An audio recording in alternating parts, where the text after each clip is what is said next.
C'est ici qu'a donc commencé l'histoire de Gérard, avec les loups. L'expérience unique d'un homme à part avec qui je vais passer ces quelques jours en immersion. Dès mon arrivée en ce lieu, je ressens rapidement une ambiance, une déconnexion du monde des hommes.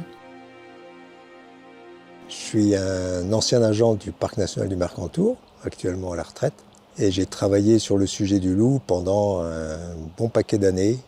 Ça a commencé en 1994, donc ça va faire bientôt 30 ans. Le retour du loup, ça fait 30 ans aussi, qui est arrivé en France dans les années début 90 et officiellement 92. Ça, c'est la première photo de loup que j'ai faite en 96, au-dessus du village de Molière.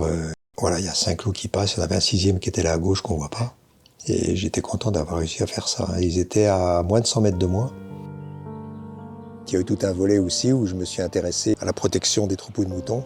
J'ai participé à des opérations de vision nocturne avec des caméras thermiques infrarouges qui permettent de voir la nuit.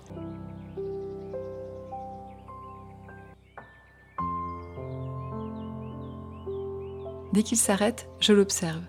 Et je suis son regard à la recherche d'un animal, et pourquoi pas de notre fameux loup.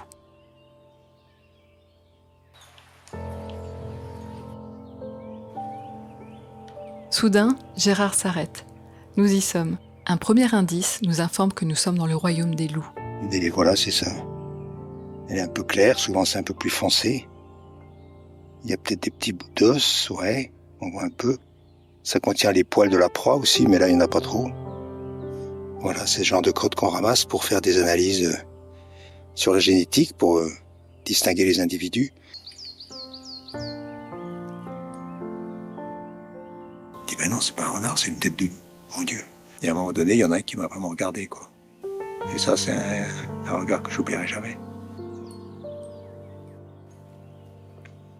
Un moment, mon guide me propose de passer par une piste qui n'est plus empruntée par les hommes, mais qui se trouve davantage propice au passage des loups.